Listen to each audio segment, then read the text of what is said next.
여러분의 목소리로 두 손 들고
지역을 위해 그렇게 성장해 나아가고 가족으로 더 든든하게 세워져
붙들고 살아가기 원하며 예수님의 이름으로 기도드립니다. 아멘.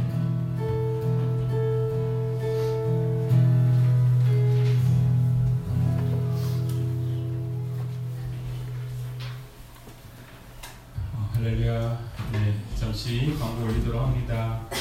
이제 4월입니다. 4월은 우리 이제 소망의 달이고요.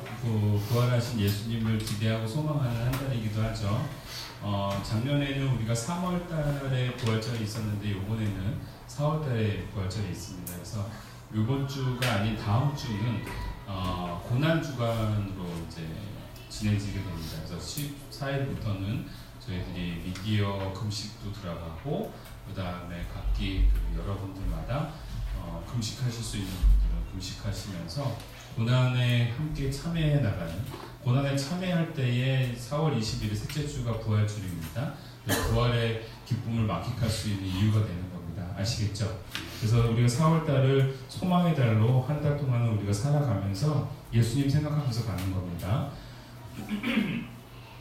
오늘은 예배 끝나고 난 다음에 동탄 호수공원 정교회 나들이를 갑니다. 그 장소를 어디로 정확한지 몰라서요. 일단은 동탄 호수공원 제1주차장이라고 하시면 돼요. 그 지상 주차장이 있고 지하 주차장이 있는데 그 구조가 저기 뭐죠? 그 수원에 있는 거기랑 약간 비슷한 것 같아요. 그래서 그렇게 구조가 되어 있으니까 우리가 제1 동탄 호수공원 주차장으로 우리가 거기서 일단 들어가서 좀 빨리 가실 수 있는 분들이 누가 있죠? 없군요, 다들. 다 같이 가서 거기 가서 보도록 합시다. 그래요. 빨리 가셔서 어딘지 딱 정해 주시면 거기에 맞춰서 우리가 애들 챙기고 짐 챙기고 해서 움직이는 걸로 이렇게 합시다. 그 돗자리는 다들 가져오셨죠? 네. 자, 우리 준비하신 예물 우리 하나님 앞에 올리는 시간 갖도록 합시다.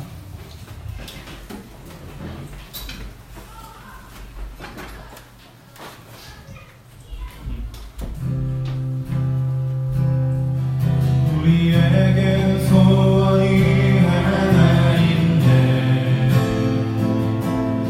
주님 다시 오실 그날까지 우리 가슴에 새긴 주의 십자가 사랑 나의 교회를 사랑해 나네 주의 교회를 향한 우리 마음 희생과 포기와 나만과 고난 하며 죽음조차 우릴 막을 수 없네 우리 교회는 이 땅의 비단 교회되게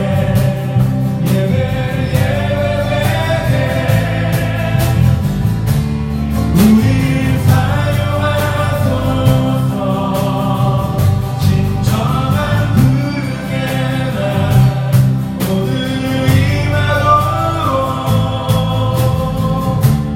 우리 사용하소서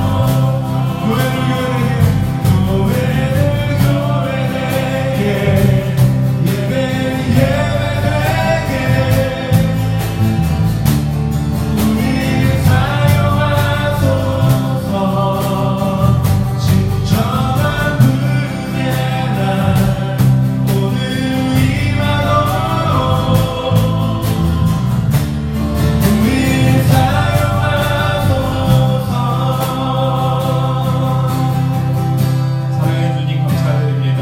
아버지의 귀하고 복된 하나님의 사랑이 우리 모든 한 사람 한 사람의 신령과 우리의 삶과 또 우리 가정과 우리 모든 일들 위에 동일하게 내려지기를 간절히 소원합니다. 그 은혜의 자리에서 이제는 우리가 다시금 회복의 자리를 향하여 이 자리에 나왔습니다.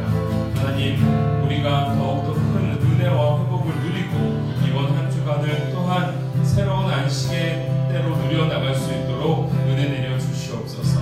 이 예배 가운데 성령님께서 내주하여 주시사 강팍하였던 우리들의 마음들 또한 분주하였던 우리들의 마음들 더욱더 시선이 주님을 향할 수 있도록 도와주시고, 보이지 않는 영적 세계가 이 보이는 이 세계를 주장하고 또한 이끌어가시고 계심을 우리가 온전히 만끽하고 또한 목도하는 복된 시간 되게 하여 주시옵소서.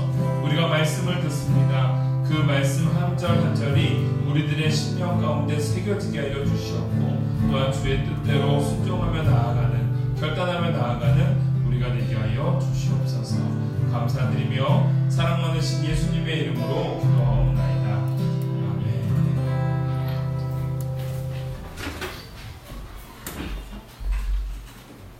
하나님이 오늘 우리에게 주시는 말씀 함께 좀 보도록 합시다. 히브리서 12장 1절부터 오늘 8절까지의 말씀입니다. 히브리서 12장 1절부터 8절까지의 말씀, 신약성경 367페이지에 있습니다.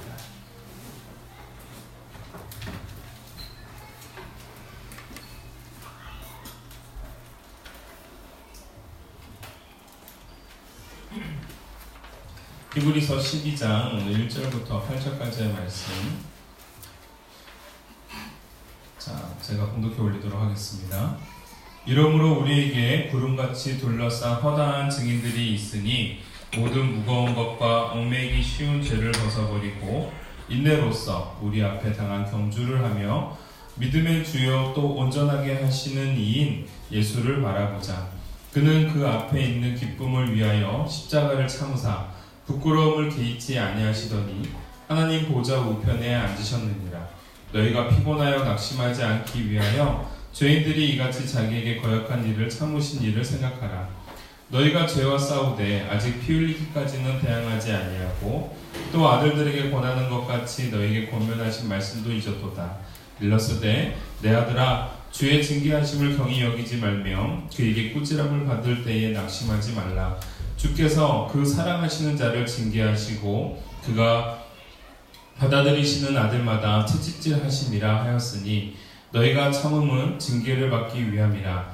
하나님이 아들과 같이 너희를 대우하시나니 어찌 아버지가 징계하지 않는 아들이 있으리요. 함께 있습니다. 징계는 다 받는 것이거늘 너희에게 없으면 사생자여 신하들이 아니니라. 아멘. 오늘 히브리서 12장 1절부터 오늘 8절까지의 말씀, 그리고 이따가 우리가 시편도 한번 잠깐 보도록 할 텐데요. 오늘 이 본문 말씀을 가지고요, 믿음을 바라봄과 자유함이다 라는 제목으로 함께 은혜를 나누도록 하겠습니다. 오늘 이 히브리서 같은 경우는 여러분들도 잘 아시겠지만 제가 예전에 히브리서 그 강의를 한번 한 적이 있었죠. 그래서 히브리서는 기본적으로 디아스포라에 거주하고 있는, 그러니까 즉 유대인인데 유대인이 각 나라에 이제 뿔뿔이 흩어져 사는 거죠. 그렇게 살아가는 유대인들을 향해서 유대교의 전통과 유대교의 어떤 그 시선, 유대교의 정신을 가지고, 종교적 정신을 가지고 소위 말하는 유대교 사람들에게 그 그리스도의 신학을 다시금 재정립해주는 그러한 책이 바로 히브리서입니다. 그래서 히브리서는요, 조금 어려울 수 있는 부분이지만 또 한편으로 굉장히 중요한 게 구약과 신약을 이어주는 그러한 책입니다. 사도 바울이 보통 이 신학의 정수라고 말할 수 있는 로마서를 썼는데 그 로마서와 견줄 만큼 굉장히 논리적이고 탁월한 그러한 메시지를 담은 책이 바로 이 히브리서입니다. 근데 문제는 히브리서가 누가 썼는지는 잘 모른다라는 거죠. 그런데 많은 신학자들 가운데 분분하지만 그래도 사도 바울이 쓰지 않았을까라고 생각을 하고 있습니다. 왜냐하면 논리적인 정형이나 어떤 구조나 또한 신학적 깊이와 안목을 보았을 때 그만한 어떤 시각을 가진 사람이 없을 거다라고 생각을 해서 그런 거겠죠. 어찌됐건 이 히브리서는 유대인들을 향하여 주시는 메시지입니다. 근데 그 유대인들이 무엇에 대해서 이제 궁금하냐면, 내가 구약에서 배워왔던 아브라함과 노아와 또는 이삭이나 이러한 수많은 믿음의 삶, 그리고 자기들이 지금까지 배웠던 유대교 전통 안에서 배웠던 천사나 대제사장이나 이러한 직분자들이 갖고 있는 힘, 그런 것들과 우리 예수님과 도대체 무슨 상관이 있는 거냐, 이 부분에 대해서 궁금해할 수 있는 거고, 또 당시 유대인들에게 있어서는 예수님보다는 모세가 더 위대한 분 아니냐. 어찌됐건 예수님은 이 땅에 인간의 모습으로 왔지만 천사는 육체적인 모습이 아니지 않느냐 하면서 그때 당시 갖고 있는 사상들, 즉 물질 배척주의적인 사상들, 이거를 이제 결국은 나중에 이게 두 가지가 된 거지만, 어찌됐건 지금 이 상황에서는 육체로 오신 예수님이 형이상학적인 천사보다도 못한 존재 아니냐라는 생각들, 이런 것들이 그렇지 않다라는 것을 논리적으로 하나하나씩 반박해 나가는 책이 바로 히브리서입니다. 그래서 결국은 우리가 히브리서 제 11장을 우리가 무슨 장이라고 얘기합니까? 믿음장이라고 얘기하죠. 그래서 믿음은 무엇인가에 대해서 이 히브리서 저자가 아담, 노아, 그 다음에 아브라함, 이삭, 사라, 수많은 어떤 믿음의 사람들을 다 대면서 그들이 어떻게 살아왔는지를 쭉 살펴줍니다. 한번 짚어주죠. 짚어주고 난 다음에 그들의 삶이, 아브라함 같은 경우는 땅을 바라보면서 약속의 땅을 바라보며 갔고, 그리고 노아 같은 경우는 방주를 꿈꾸면서 갔다라는 것들을 얘기해 주면서 결국은 이들이 바라봤던 땅, 방주, 그 다음에 아들, 또는 그 안에서 품고 있었던 어떠한 새로운 소망, 이런 것들은 결국 무엇이냐? 이 땅에 오신 예수님에 대한 모델이다. 그래서 결국은 그들이 바라봤던 것은 노아이고 방주이고 땅이고 아들일지 모르나 그것이 지칭하고 있는 것은 결국은 예수님이셨다. 그러면서 11장이 마무리되고 12장으로 넘어가면서 그 믿음의 주요 우리를 온전케 하시는 이인 누구를 바라보자? 예수를 바라보자. 이게 바로 우리가 꿈꿔야 될, 우리가 지금까지 믿음의 선진들과 함께 나눠야 될 믿음이란 바로 이것이다. 이렇게 이제 결론을 내려주는 장면이 바로 히브리서 12장의 말씀인 겁니다. 그래서 믿음이라는 부분에 대해서 구체적으로 설명되어지고 있지는 않지만 히브리서 11장에 이렇게 말씀하고 있습니다. 우리 히브리서 11장 한번 볼까요? 히브리서 11장 1절 말씀 함께 한번 읽어봅시다. 시작. 믿음은 바라는 것들의 실상이요 보이지 않는 것들의 증거니, 이렇게 되어 있죠. 그래서 믿음이란 무엇이냐? 바라는 것들의 실상이고 보이지 않는 것들의 증거다. 이 대명제를 주고 2절에 선진들이 이로써 증거를 얻었느니라. 즉 우리의 조상, 믿음의 조상들이 이러한 모습을 갖고 살았노라 라고 말씀해 주면서 그거에 따라서 설명해 주는 것이 바로 이제 히브리서의 11장에 등장하고 있는 모든 사람들의 내용들인 겁니다. 이해되시죠? 좀 서론을 좀 길게 하는 겁니다.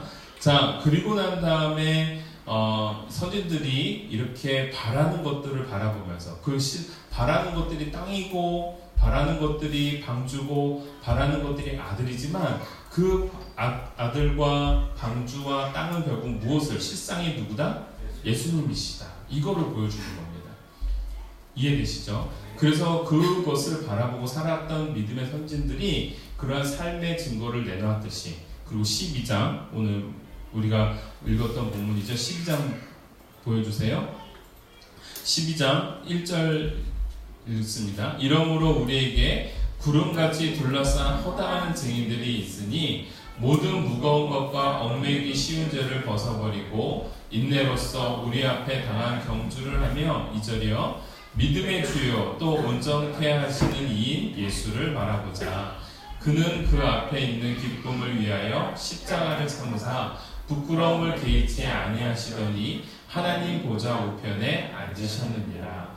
결국은 그 예수님을 바라보고 그 예수님이 십자가의 고난을 참고 나중에 그분이 하나님 보좌에 올라갔듯이 우리도 이제는 예수님을 바라보며 믿음의 선진들처럼 예수님을 바라보며 살아가기를 원하고, 그분이 십자가의 고통을 인내하고 살았듯이 우리의 삶의 고통을 인내하고 인내함으로 맨 마지막에 그 예수님처럼 하나님 보좌에 앉는 우리가 되어지기를 원한다라는 메시지를 전해주는 겁니다. 이해되시죠? 네. 자, 그러면서 오늘 우리에게 주시고자 하는 이 믿음에 대한 첫 번째 메시지가 바로 이겁니다. 믿음은 우리 예수님을 바라보는 것이다. 너무 심플한 겁니다. 오늘 12장 2절 말씀이죠. 12장 2절 말씀. 믿음의 주요 또 온전케 하시는 이인 예수를 바라보자. 믿음의 주요 온전케 하시는 이인 예수를 바라보자. 믿음을 바라봄으로 정의한 말씀이 바로 오늘 이 본문의 말씀입니다. 여러분, 이 바라봄이라는 것은요, 참으로 중요한 부분인 것 같습니다. 우리가 무엇을 바라보고 무엇을 보느냐에 따라서 우리들의 삶의 방향과 또한 우리 삶의 쾌파가 달라지는 것이겠죠. 왜 우리 어린 아이들에게 다양한 경험들을 시킵니까?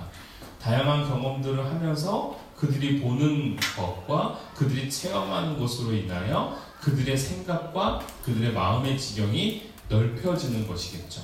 마찬가지로 우리가 유학을 하는 이유도 마찬가지입니다. 해외를 나갔다 오는 이유도 마찬가지입니다. 더욱더 많은 견문을 넓히면서 우리들의 생각과 우리들의 양적 또한 내적 지경을 넓혀나가는 것이 바로 우리들이 더욱더 잘할 수 있고 성장해 나갈 수 있는 기회이기 때문에 그렇습니다. 오늘 우리로 하여금 예수님을 바라보게 한다는 것, 그것은요 단순한 하나의 그냥 심플한 명제가 아닙니다. 예수님을 바라보면서 살아갔던 믿음의 선진들이 어떻게 살았는지를 우리가 살펴보아야 되는데, 그들의 삶이 우리들의 삶이 되었을 때 비로소 우리들도 믿음의 삶을 살아낼 수 있노라라는 어떤 의미를 전해주고 있는 겁니다. 대표적으로 저는요, 이 믿음의 사람 하면은 여러분들 이제 믿음의 조상 아브라함을 이제 떠올릴 겁니다. 그렇죠? 믿음을 가지고 하나님의 부르심에 따라 그가 지정하신 땅을 향하여 나아갔던 그의 인생, 앞일이 어떨지 모르지만 그 앞일을 두려움과 떨림 속에서 그럼에도 불구하고 한 발짝 한 발짝 내딛었던 삶, 그게 아브라함의 삶이겠죠. 근데 그 아브라함의 삶도 녹록하지 않았다라는 겁니다. 하나님께서 분명히 그 아브라함에게 주시고자 하는 땅 그리고 자손들 별과 같이 많이 주시겠다 약속하셨고, 또한 땅은 네가 바라보는 저 지경을 다 주겠노라 약속하셨지만, 실질적으로 사도행전에 보니까 아브라함이 하나님의 약속에 따라 얻었던 것은 이삭 하나였고요. 그렇죠? 약속의 아들 이삭 하나였고, 그리고 얻었던 땅은 손바닥만한 땅도 아닌 막벨라굴 정도. 그러니까 다시 말하자면 자기가 죽어서 묻힐 수 있을 만한 땅밖에 얻은 것이 없더라라는 겁니다. 그런데 그러면 아브라함이 하나님께서 주신 약속은 어마어마했는데 그 어마어마한 약속은 어느 때 이루어진 겁니까? 그렇죠. 아브라함이 죽고 난 2000년, 3000년이 지나고 나서야 그 약속들이 이루어졌습니다. 그리고 그 약속대로 펼쳐졌습니다. 그러면 아브라함에게 하신 약속은 성취된 건가요? 안 됐던 거예요? 된 거죠. 근데 하나님의 시각에서는 그렇지만 우리들 입장에서는 우리들 인생에 있어서는 그만큼 주셔야 되지 않겠습니까? 라는 게 우리들의 생각이겠죠. 약속하셨다면. 그런데 우리가 왜 예수님을 바라보자 라고 얘기하냐면 바로 그 부분인 겁니다. 우리 현재 살면서 우리가 누려야 될 약속들을 다 누리려고 한다고 한다면 우리는 어떻게 보면 믿음의 사람이 아니다라는 겁니다.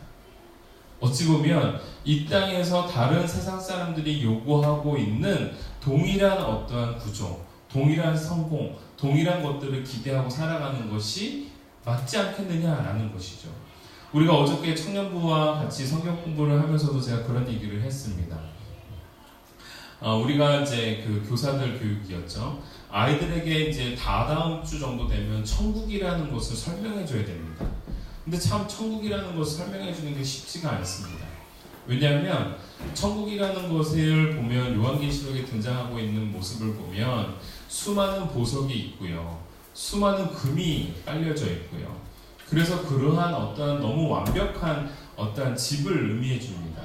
근데 여러분 가만히 생각해 보세요. 천국이 만약에 그러한 금으로 되어 있는 곳이고 천국이 만약에 그러한 보석으로 처발려진 곳이라고 한다면 어떻게 보면 이 땅에 천국을 사는 사람은 저기 중동의 만수르 이렇게 있죠. 그렇지 않겠습니까? 그러니까 다시 말하자면 무슨 얘기냐면 세상의 가치와 천국의 가치가 동일하다면 우리가 도대체 뭐하러 그러면 천국을 소망하냐 이거죠. 천국의 가치가 이 땅에서의 금의 가치가 천국에서의 금의 가치와 동일한 가치라고 한다면, 이 땅에서의 보석이 가치 있는 거라고 하는데 그 땅에서도, 그 천국에서도 가치 있는 거라고 한다면, 그럼 뭐하러 천국을 소망하냐 이거죠. 그냥 이 땅을 소망하면서 이 땅에서 보석을 캐고 이 땅에서 금을 처벌하는 게 훨씬 더 낫지 않겠냐 이거죠. 근데 여러분, 그러한 개념이지만 우리 아이들에게는 뭐라고 설명해야 될까요? 그렇게 설명해야 되는 겁니다. 성경에 나와 있는데요. 보석이 있고 금이 있고 그리고 그러한 곳에 우리는 가는 거다. 그러면 아이들은요, 그거를 꿈꾸는 겁니다. 저 어렸을 때도 그렇게 배웠고요. 그렇지만 크면서 무엇을 깨닫게 되냐면 이걸 깨닫게 되는 겁니다. 통치의 개념을 깨닫게 되는 거예요. 무슨 개념이요? 통치의 개념.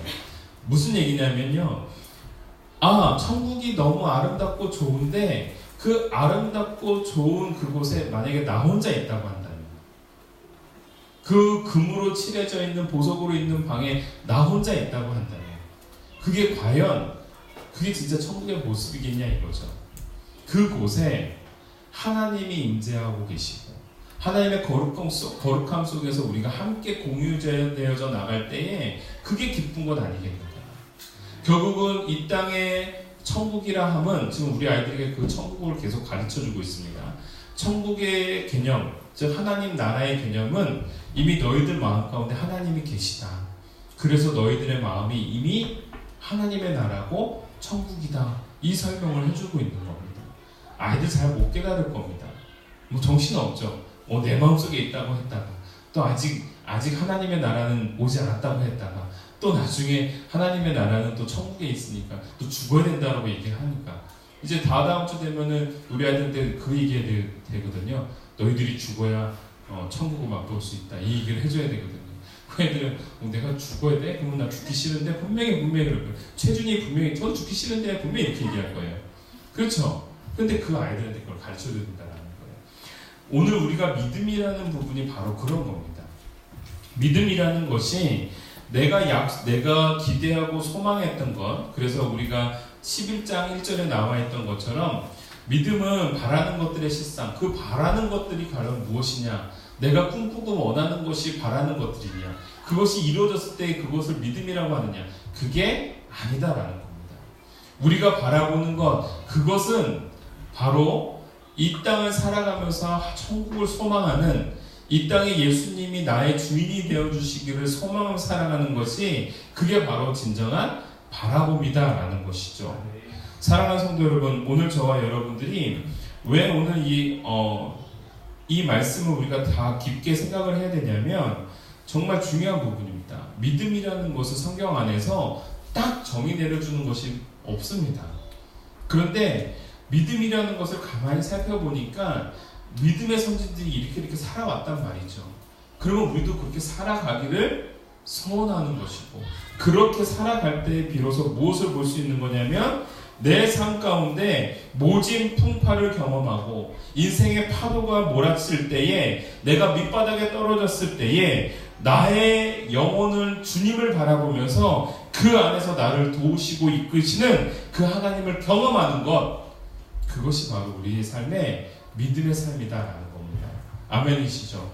사랑하는 성도 여러분, 저는 우리 어머니 아버님이 여기에 계시지만 어렸을 때 저에게 좋은 돈을 보여주셨다라는 부분 중에 하나가 바로 그겁니다. 이분들의 삶의 위기가 찾아왔을 때 이분들은 교회를 데려갔습니다. 교회에 마룻바닥에 엎드렸고 교회에 가서 눈물을 흘리면서 하나님 앞에 기도하는 모습. 여러분, 믿음이라는 것은요, 결국은 그겁니다. 우리가 우리의 삶을 어떻게 살아내느냐도 굉장히 중요하겠지만 우리 자녀들에게 결국은 어떠한 믿음의 모양을 가르쳐 줄 것인가, 이게 중요한 겁니다. 그래서 우리가 똑바로 살아야 되는 겁니다. 믿음은 바라는 것들의 실상이니까 내가 승진하기를 원하고 내가 큰 돈을 벌기를 원하고 그게 성취되었을 때 이게 믿음이다라고 말하는 것, 그거는 정말 싸구려 믿음이 있는 것입니다. 내 삶 가운데 고통과 풍파가 찾아왔을 때에 그거를 내가 오직 주님만을 바라보면서 인내하고 눈물 흘리며 주님 앞에 나아가는 모습, 그게 바로 진정한 믿음이 될 줄 믿습니다. 두 번째로 오늘 우리에게 주시는 메시지는요, 우리 삶의 고난은 결국 우리가 아들이라는 증거다라는 거예요. 오늘 7절 8절 말씀을 함께 좀 읽어보도록 합시다. 7절 8절 말씀 아주 강력하게 히브리서 저자가 얘기합니다. 7절입니다. 너희가 참음은 징계를 받기 위함이라. 하나님이 아들과 같이 너희를 대우하시나니 어찌 아버지가 징계하지 않는 아들이 있으리요. 징계는 다 받는 것이거늘 너희에게 없으면 사생자여 친아들이 아닙니다. 독생자이신 예수님은 십자가에 못 박히셨던 하나님이십니다. 결코 십자가가 없으면 영광이 없습니다. 그래서 no cross, no crown이라고 얘기하지 않습니까? 고통이 없이는 원간이 없는 것이고요. 수고가 없이는 열매가 없는 것이 하나님의 분명한 원리입니다. 그런데 그 삶 속에서 우리가 아들이라는 증거가 결국 무엇이냐? 내 삶 가운데 밑바닥을 치는, 내 삶 가운데 극심한 고통과 고난을 동반한 삶을 살아냈을 때, 그리고 뭐 하나 제대로 번번하게 이루어진 것이 없지만 하나님의 부르심과 다루심과 일으켜주심으로 내 하루하루의 삶을 살아낼 때에 비로소 우리는 무엇이냐? 내가 하나님의 자녀요, 하나님의 아들이요, 하나님의 딸이요, 내가 또 한 명의 믿음의 사람이라는 증거가 여기서 이루어지고 있다라는 사실입니다. 참 우리 교회 보면 참 힘듭니다. 정말 힘든 것 같습니다. 지난주도 힘들었죠, 여러분? 지난주도 힘들었죠. 힘듭니다.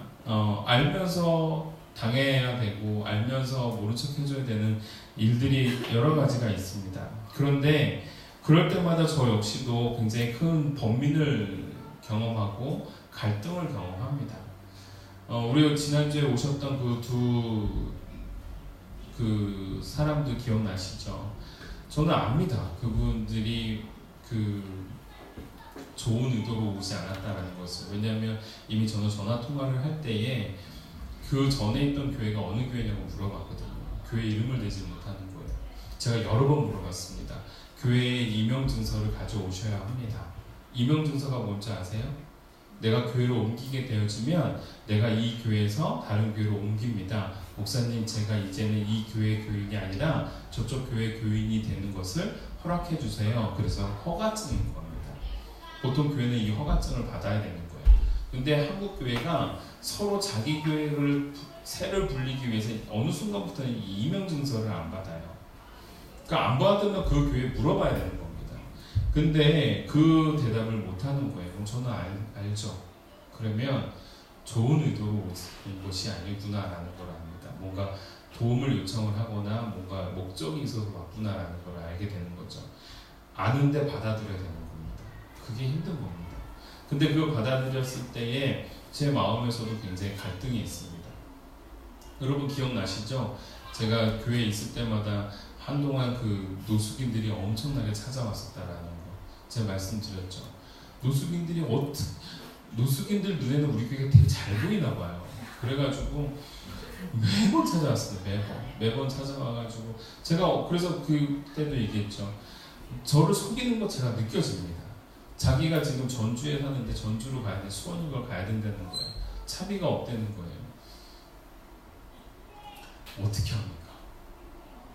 근데 정말요, 제가 그 사람이 민망할 정도로 제가 섬겨주었습니다. 거기 가시는데 못 가시는 거 보면 제가 차로 모셔다 드릴까요? 그거는 아니라는 거예요. 제가 전주까지 모셔다 드릴 수 있습니다. 괜찮습니다. 차로 모셔야 돼요. 절대 그건 아니에요. 괜찮다. 그렇게 수고를 끼쳐드리고 싶지는 않대요. 그러면은 수원역까지만 가면 좋겠다는 거예요. 자기가 밥을 못 먹었다는 겁니다.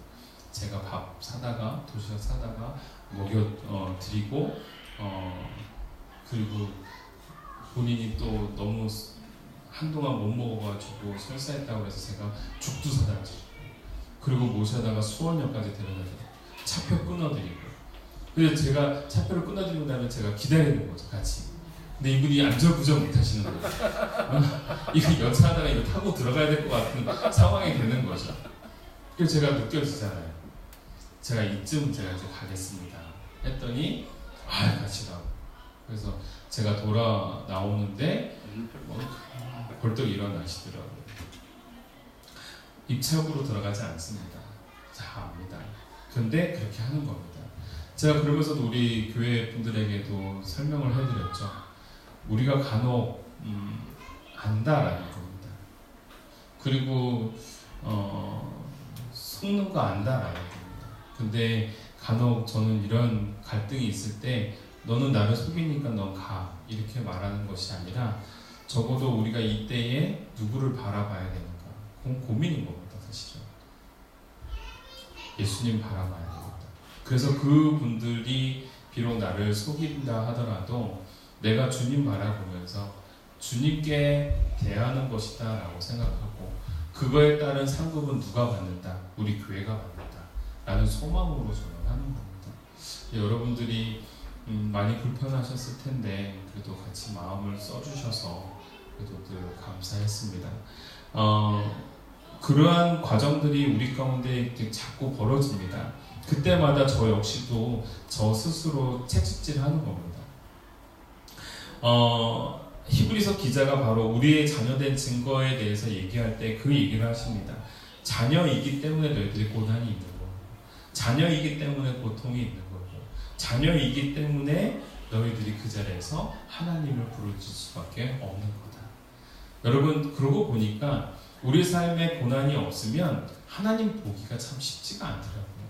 고난이 생겨야 하나님을 찾고, 고난이 생겨야, 고통이 들어야 하나님을 바라보게 되더라고요.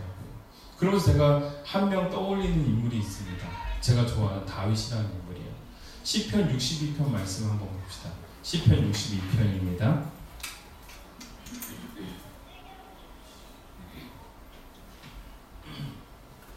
시편 62편 말씀을 보면 이거 말고요. 시편 62편 1절부터 한번 볼까요? 시편 62편 1절을 보면 이런 말씀이 있습니다. 나의 영혼이 잠잠히 하나님만 바라며 나의 구원이 그에게서 나오는도다. 여러분, 오늘 이 다윗이 이 시편을 쓸 때의 배경이 어느 배경이냐면요, 믿었던 자기 아들로부터 배신을 당해서 그 왕자의 자리에서 쫓겨나는 장면입니다. 쫓겨나고 이제 믿을 사람이 없는 거예요. 여러분, 아들한테 지금 계속 배신을 당하는데 살기 어려운 거죠. 도대체 내가 어떻게 살아야 되나, 누굴 믿어야 되나, 이런 지경에 처해진 겁니다. 옆에 있는 신하들은 그걸 조롱하고 있고, 상대방에 있었던 사람들은 드디어 다윗이 무너지는구나 라고 환호성을 지르고 있고, 그리고 거기에 놀림감이 되고 있고, 그러한 비참한 지경에서 광야로 지금 내쫓김을 당하는 상황인 겁니다. 다윗이 밑바닥을 치고 있는 상황인 거죠. 얼마나 초라하겠습니까? 물론 자기를 따르고 있는 군사들도 있고 자기를 따르고 있는 시녀들과 종들도 있지만 그들이 봤을 때 어떤 느낌이었겠습니까? 그러한 과정 속에서 오늘 다윗이 했던 고백이 나의 영혼이 잠잠히가 뭐예요? 조용하게, 파도침 없이, 고요하게, 누구만? 하나님만 바라보고, 내가 하나님만 바라보겠습니다. 여러분, 물론 하나님만 바라보겠다는 의지도 있지만요, 지금 바라볼 건 하나님밖에 없는 상황이기도 한 겁니다. 밑바닥인 겁니다. 그런데 그 밑바닥에서 중요한 것, 하나님을 향해 눈을 돌리고 시선을 올렸을 때 그를 향하여 믿음의 왕, 위대한 왕이 될 수 있다는 겁니다. 사랑하는 성도 여러분, 저와 여러분들이요, 바로 그 하나님을 만끽할 수 있는 저와 여러분이 되어지기를 간절히 소원합니다. 여러분, 그러면서 오늘 우리가 그러한 공동체가 되었으면 좋겠습니다. 세 번째 대지입니다. 우리가 함께 이겨나가자. 오늘 본문 말씀 3절, 4절, 7절 말씀을 보면은요, 오늘 히브리서 12장 3절, 4절, 7절 말씀을 보면 앞에 뭐가 붙냐면 너희가 라는 단어가 붙습니다. 결국은 믿음을 갖고 있는 그 대상들을 향하여 히브리서 저자가 너희가 라고 얘기합니다. 그들은 결국 무엇일까요? 누구일까요? 예수님을 따르는 믿음의 공동체들을 의미합니다. 그러한 공동체들에게 너희들에게 고통이 있는 것은 너희들이 자녀라는 증거다라는 말씀을 강력하게 하시는 것이죠. 자녀이기에 잔소리가 나가는 겁니다. 그렇죠? 남의 자녀에게 잔소리 합니까, 여러분? 그렇지 않죠. 식당에서 저는 어떤 아이가 식당을 발로 막 뛰어다니는 걸 봤습니다. 근데 저 아무 말 하지 않습니다. 왜요? 내 새끼가 아니거든요. 그 아이에게 관심이 별로 없거든요. 그 아이의 그러한 행동의 부끄러움은 그 엄마의 몫이거든요. 제가 굳이 나설 필요가 없는 것이다라는 겁니다. 근데 만약에 내 자녀가 뭔가 잘못을 하면 어떻게 될까요? 거기에 대해서 훈육을 하게 되었습니다. 이러지 않기를 원한다라고 얘기를 합니다. 왜냐하면 나는 그 아이를 사랑하고 온전히 훈육해야 될 의무가 있기 때문에 그런 거죠. 사랑하는 성도 여러분, 오늘 저와 여러분들의 삶 속에 어려움과 믿음 없음이 찾아올 때가 있습니다. 내가 낙심하고 좌절할 때가 있습니다. 정말 번아웃 될 때가 있습니다. 그때에 우리는 함께 이것을 이겨나가야 될 줄 믿습니다. 아멘이죠. 여러분, 지난주 금요일날 제가 설교 예화 때 썼던 겁니다. 제가 지난 목요일날 저 교회에 있는데, 교회에서 이렇게 이제 일어나서 이제 본당을 지나서 여기 가가지고 뭘 가지러 갔던 상황이었어요. 근데 제가 이 본당을 앞을 지나가는데 갑자기 두려운 마음이 드는 거예요. 두려운 마음. 굉장히 소스라치게 두려운 마음. 제가 이 교회에서 먹고 자고를 한두 번 한 것도 아니고, 그렇죠? 이 교회가 내 집 같아요. 여러분 집에서 혹시 무서움과 두려움을 느낍니까? 그렇지 않잖아요. 집은 편안함이거든요. 근데 이 편안한 곳에서 제가 두려움을 느꼈습니다. 깜짝 놀랐어요. 뭐가 나타날 것 같다 라는 마음이 들 만큼. 여러분 생각해보세요. 교회에서 귀신이 내쫓아지고 교회에서 회복이 일어나는 곳인데 여기에서 내가 두려움을 느껴야 될 이유가 없잖아요. 참 희한하다. 그러면서 제가 새벽 4시에 이제 다시 들어가서 이제 잠을 청했습니다.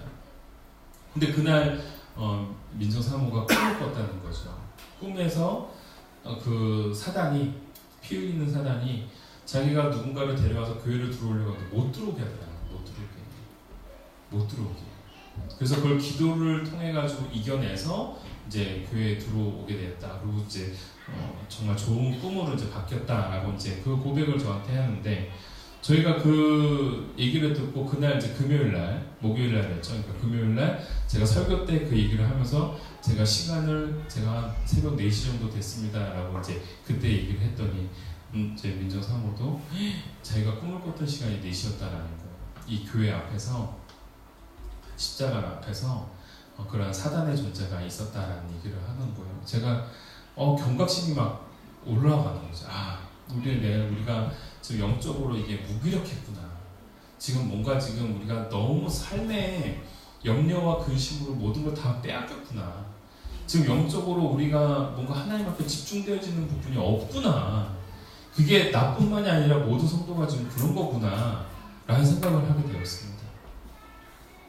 그래서 제가 무슨 생각을 했냐면, 이제 공동체 안에서 우리가 믿음을 회복해 나가야 되겠다.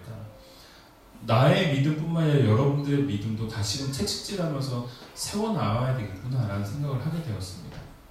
제가 그러면서 오늘 영상 하나 간단한 영상인데요, 함께 하는 게 무엇인지를 딱 보여주는 영상이었습니다. 잠깐만 볼까요? 제가 보면서 너무 이게 진정한 공동체구나, 이게 하나 되는 게구나 라는 생각이. 제목이 뭐죠? 이게 지금? 제목이 없어요?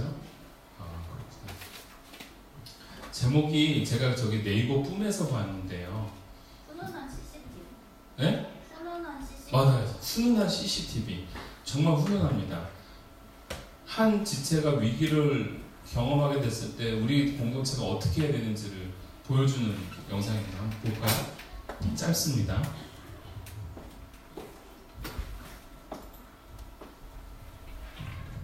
짤 영상입니다. 넘어져서 머리가 아파요. 엄청 아프겠죠? 네, 저게 진정한 공동체입니다. 뭘까요? 자빠졌을 때 함께 자빠져주는 거. 제가 저 보면서 이거 우리 교회에게 정말 필요한 거다. 여러분, 누군가가 자빠졌을 때에 서서 일으켜주는 것보다 자빠져서 같이 일어나는 게 훨씬 더 아름다운 모습 아닐까요? 제가 저거 보면서 정말 빵 터졌습니다. 정말 훈훈한 CCTV라고 해서 도대체 어떻게 훈훈하게, 그래서 사람이 막 달려가길래 저 두 사람이 같이 뭔가를 하려고 하나 보다 이렇게 생각했는데 이 두 사람이 같이 동시에 넘어졌잖아요. 근데 너무 웃긴 거예요. 너무 웃겼는데 저 넘어진 사람 얼마나 큰 위로를 받았을까. 그렇잖아요. 넘어진 사람들은 다 창피했겠지만 먼저 넘어진 사람은 야 너희들도 넘어졌구나 이거잖아요. 정말 큰 위로가 됐을 것 같습니다. 교회가요 단순하게 하나의 어떤 그 목적을 갖고 우리가 성장한다라는 어떤 목적을 갖고 이 교회 공동체가 꾸려지는 건 아닙니다. 여러분들 안에서 여러분들이 자라나가야겠고 또한 여러분들이 자라나감과 동시에 교회가 성장해 나가는 겁니다. 우리는 계속해서 예수님을 바라보면서 예수님을 닮아가는 사람들이 되어가는 겁니다. 그 과정이 우리에게 정말 필요한 거예요. 그래서 제가 무너지면 여러분 책임인 거예요. 여러분이 무너지면 여러분 책임인 겁니다. 농담입니다. 여러분이 무너지면 제 책임인 겁니다. 그래서 여러분들 우리가 서로 누군가가 넘어지고 누군가가 실족하고 누군가가 쓰러졌을 때 여러분 같이 뭐 해야 되는 거예요? 같이 넘어져 주는 거예요. 같이 넘어져서 뭐 해줘요? 일으켜 세워줘야 되는 겁니다.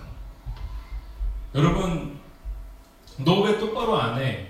너 왜 누워있어? 너 왜 자빠져 있어? 이게 위로인가요? 아니죠. 같이 누워져서 같이 일어나는 겁니다. 우리가 위기라고 생각할 때는 그 위기를 함께 극복해 나가는 것이리라 생각합니다. 오늘 그러면서 저는 시편 62편 8절 말씀이 너무나도 큰 감동이었습니다. 62편 8절 말씀 함께 읽습니다. 시작. 백성들아 시시로 그를 의지하고 그의 앞에 마음을 토하라. 하나님은 우리의 피난처시로다. 여러분 지금 도망가는 다윗의 입에서 나오는 말씀입니다. 백성들아 시시로 때때로 매번 하나님을 의지하고 나아가라. 그리고 그의 앞에 뭐 하라고요? 마음을 뭐 하라고요? 토하라고요. 마음을 토하라고요. 여러분 토해 보셨습니까? 토할 때면은 여러분 뭐가 문제예요? 네, 여러분 속이 문제다라는 겁니다. 소화시킬 수 없는 상황인 겁니다. 토해내야 될 때는 토해내야 되는 겁니다. 토해내야 내가 살 수 있는 거예요. 저는 이런 경험이 크게 있었습니다. 예전에 같이 동역했던 우리 성목사님이 어디야 소래포구에서 그 회를 떠가지고 저를 주고 싶어서 3시간을 달려서 그거를 가져온 거예요. 근데 그때가 여름이었습니다. 여름. 그걸 가져와서 저를 준 거예요. 그래서 그 회를 떠서 물론 뭐 했지만 그 회를 맛있게 정말 맛있게 저와 아내가 함께 먹고 그날 저녁에 저희도 죽는 줄 알았습니다. 진짜. 일단은 몸이 제일 센시티브한 그 아내부터 이상해 나 토할 것 같아.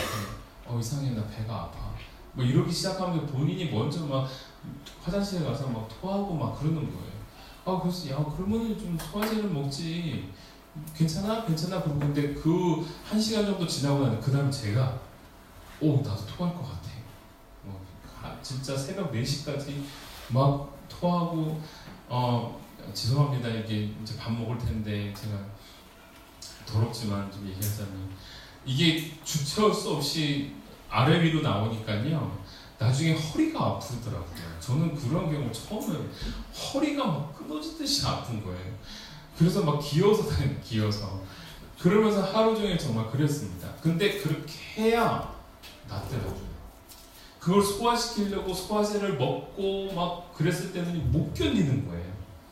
토할 때는 뭐 해야 되는 거예요? 토해야 되는 겁니다. 여러분 여기서 뭘 토해야 될까요? 시편 62편 8절에서 하나님 안에서 살려고 할 때 그 백성이 토해내야 될 게 뭘까요? 그 마음속에 있는 그 원망, 고통, 염려, 열등감 또는 그 안에서 하나님 왜 어떻게 이럴 수가 있습니까? 라는 그 분냄 이런 것들이 다 토해져 나와야 되는 겁니다. 누구 앞에 토해내라고 얘기하는 거예요? 하나님 앞에 토해내라고 하는 겁니다. 여러분 하나님 앞에 토해낼 수 있는 방법이 뭐예요? 기도밖에 없는 겁니다. 하나님 원망해야 되는 겁니다. 저는 원망합니다. 원망했습니다. 어제 기도하면서. 어제 밥을 먹는데요. 밥을 먹는데 식기도를 하는데 정말 맛있는 음식을 먹으면서 식기도를 하는데 갑자기 뭔가가 원망이 되는 거예요. 하나님 앞에. 식기도가 길어지는 겁니다. 식기도가 길어지면서 제가 막 원망을 했어요. 하나님 어떻게 왜 이렇게 나한테 힘들게 하세요? 물론 지금 당장 내가 맛있는 밥을 먹지만 어떻게 나를 이렇게 힘들게 하세요? 원망이 되는 겁니다. 그런데 원망이 되다가도 또 한편 그게 뭐예요? 내 안에서 하나님 앞에 토설하는 겁니다. 토하는 겁니다. 그런데 그러다가 그때 내가 어떤 마음이 드냐면 그렇지. 그럼에도 불구하고 하나님이 나에게 어마어마한 은혜와 사랑을 주셨지. 이게 제가 또 밥 먹기 전에 식기도하면서 그런 기도가 나오는 거예요. 감사하더라고요. 그래서 어찌됐건 이 맛있는 음식을 주셔서 감사합니다 하면서 이제 밥을 먹는 겁니다. 우리가 간혹 하나님에 대해서 한 단면을 보고 하나님을 굉장히 원망할 때가 많다라는 겁니다. 내 삶에 고통이 찾아와서. 근데 여러분 그 고통 이면에 나를 만들어 가셨던 하나님의 놀라운 은혜들이 있지 않습니까? 왜 그건 또 안 보이는지 모르겠습니다. 그래서 우리가 하나님 앞에 토설해야 되는 거는요, 지금 내 안에 있는 염려와 근심과 고통과 또한 원망과 분노 다 토설해야 되는 거 맞습니다. 누구한테 합니까? 제가 말씀드렸잖아요. 시편 기자에 보면, 시편에 보면 원수를 향하여 원망하는 내용이 많다고요. 하나님 앞에 그렇게 기도합니다. 하나님, 저 원수의 자녀를 바위에 맺혀 주십시오. 머리가 깨지게 해달라고 기도합니다. 여러분, 이게 시편 기자가 하는 기도예요. 그게 성경 안에 들어있습니다. 저 원수의 가정에 산산조각 냈으면 좋겠습니다. 그게 그 기도입니다. 근데 여러분, 그걸 누구한테 올린다고요? 하나님 앞에. 하나님 앞에 토설할 때는요, 그게 원망이 되고 분냄이 되는 게 아니라 기도가 되는 겁니다. 하나님이 들으시는 겁니다. 오늘 저와 여러분들이 함께 이 공동체가 이것을 이겨나가기를 원합니다. 영적인 지침과 고통과 고난 속에서 이걸 우리가 극복해 나가기를 원합니다. 여러분은 저를 위해 중보해 주시고 저는 여러분들을 위해 중보하는 이번 한 주가 되기를 주님의 이름으로 축원합니다. 우리 그냥 결단 찬양 말고요, 제가 그냥 간단하게 기도하고 마치도록 하겠습니다. 우리 함께 기도할 때요, 저만 기도하는 게 여러분 같이 기도하는 겁니다. 이렇게 기도했으면 좋겠습니다. 하나님, 믿음은 바라봄입니다. 하나님, 우리가 어떠한 삶의 위기와 고난과 역경이 찾아올 때에 그 나에게 찾아오는 환경 속에, 그 파도 속에, 또는 그러한 풍랑 속에 내가 마음 빼앗기지 아니하고 오직 주님만 바라보고 나아갈 수 있는 우리가 되게 달라고. 마치 다윗처럼 내 삶의 위기가 찾아왔을 때, 부끄러움과 수치가 찾아왔을 때 잠잠히 하나님만 바라볼 수 있는 우리들의 인생이 되게 달라고 우리가 함께 통성으로 잠깐 기도하도록 하겠습니다. 기도하겠습니다. 사랑의 주님 감사합니다. 하나님, 우리 한 사람 한 사람이 믿음의 사람으로, 믿음의 자녀로 온전히 세워져 나가기를 간절히 소원합니다. 주님을 바라볼 수 있는 우리들 될 수 있도록 도와주시옵소서. 아버지 하나님, 그 어떠한 상황과 역경이 찾아온다 하더라도 그 자리에서 우리가 다른 것 바라보지 않고 하나님 바라보고 나아갈 수 있는 주의 백성 될 수 있도록 인정하여 주시옵소서. 우리의 삶에 찾아오는 고난, 그것은 다름 아닌 하나님의 백성됨을 또한 발견해 볼 수 있는 길일 줄 믿습니다. 아버지 하나님, 우리 안에 그 심한 고통과 고난이 동반된 삶이다 하더라도, 간혹 나로 하여금 바닥을 치는 인생이라 하더라도 하나님 그 안에서 주님 바라보고 나아갈 수 있도록 도와주시고, 아울러서 우리 교회 공동체가 함께 한마음이 되어서 이런 영적인 위기와 또한 삶의 위기를 극복해낼 수 있는 주의 백성이 될 수 있도록 도와주시옵소서. 주님 앞에 나의 근심과 염려를 쏟아내기를 원합니다. 그 쏟아낼 때 진정한 평안이 찾아오게 됨을 우리는 아오니, 하나님의 그 사랑과 은혜 속에서 이 모든 것들을 쏟아낼 수 있는 우리가 되게 하여 주시고, 세상 가운데 낙심하고 낭망하는 것이 아니라 하나님 앞에 내가 그 모든 것들을 쏟아내는 하나님의 백성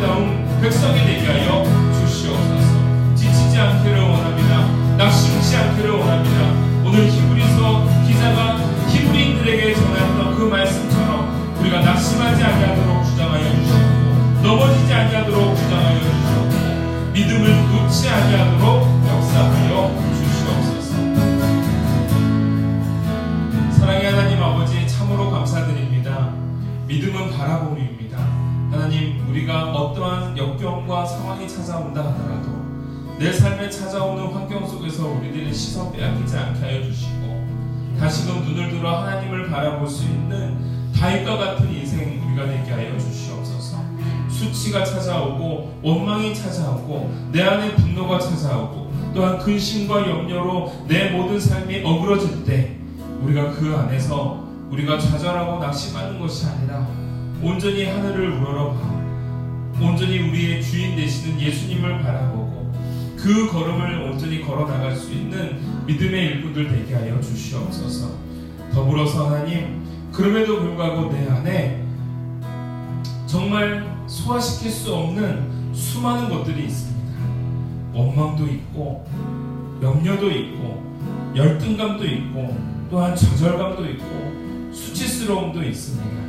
하나님, 그때마다 우리가 주님 앞에 토설하게 하여 주시옵고 우리가 주님 앞에 쏟아내므로 말미암아 진정한 평안, 진정한 자유함을 누릴 수 있는 우리 복된 인생이 되게 하여 주시옵소서. 하나님의 자녀다움이 우리가 이번 한 주간 살아가면서 드러나기를 원합니다.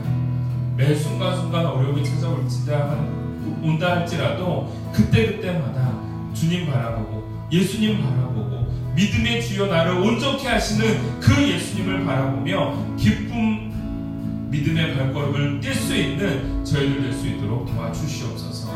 예수님이 부끄러움과 수치를 참으셨듯이 우리도 참을 수 있게 하여 주시옵고, 예수님이 고난과 배신을 경험하였듯이 우리도 그 배신 경험하면서 하나님의 자녀다움을 잃어버리지 아니하도록 우리에게 용기와 더욱더 큰 담대함을 허락하게 하여 주시옵소서. 감사드리며 사랑 많으신 예수님의 이름으로 기도하옵나이다. 아멘.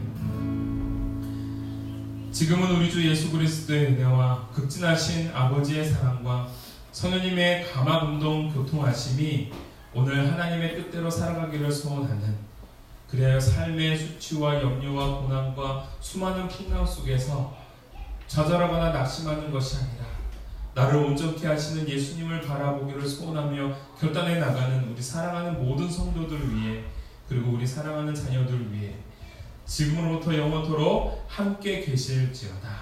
아멘.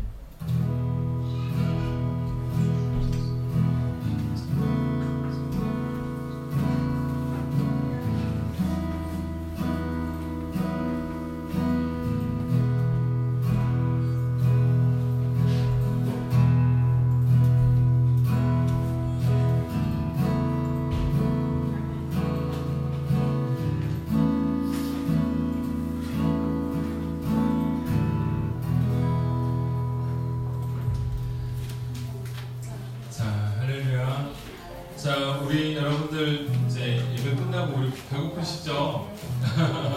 이제 바로 우리 움직이도록 합시다.